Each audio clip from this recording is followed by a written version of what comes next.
Good morning guys ఈరోజు వంట అంటే కుకింగ్ అంటే స్టాఫ్ కోసము చికెన్ కర్రీ అనమాట. మన ఇండియన్ మోడల్. మునక్కాయలు వేసాను, కరివేపాకు వేసాను, పచ్చిమిరపకాయలు వేసాను, అల్లము తెల్లుల్లిపాయ పేస్టు, తర్వాత ఉల్లిపాయలు అన్నీ వేసి టమాటో ఒక 4 వేసి అన్నీ ఎలా చేస్తున్నాను చూడండి.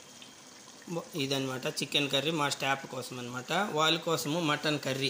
ఇది మటన్ కర్రీ అనమాట. మటన్ చూడండి ఎంత పెద్ద పీసులు, మనమైతే తినలేము. మటన్ కర్రీ అనమాట. వాళ్ళకి కొయిటి వాళ్ళకి అనమాట, అరబీ వాళ్ళకి. ఇది మటన్ కర్రీ. దీంట్లో ఎండి నిమ్మకాయ వేసింది చూడండి, ఎండి నిమ్మకాయ ఒకటి. తర్వాత ఇంకా మళ్ళీ ఇది అయిన తర్వాత కొంచెం గంట ఉడికిన తర్వాత కూస అంటే దోసకాయలాగా ఉంటాయి, కూస వేస్తాను. తర్వాత ఏమో బంగాళదుంపలు గుమ్మడికాయ, అరబీలో గర అంటారు, అరబీలోటు గర బొతాత, బంగాళదుంపకి బొతాత అంటారనమాట. ఇదనమాట ఈరోజు కర్రీ. లాస్ట్ అంత అయిన తర్వాత ధనియా కట్ చేసినాను చూడండి. ధనియా గుండగా కట్ చేసినాను.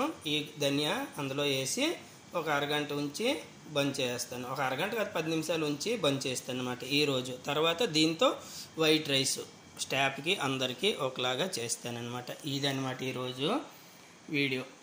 హలో గాయ్స్, ఈ వీడియో నచ్చినట్లయితే నాకు ఒక లైక్ చేయండి, సబ్స్క్రైబ్ చేయండి. మరికొన్ని వీడియోలు ఓకే.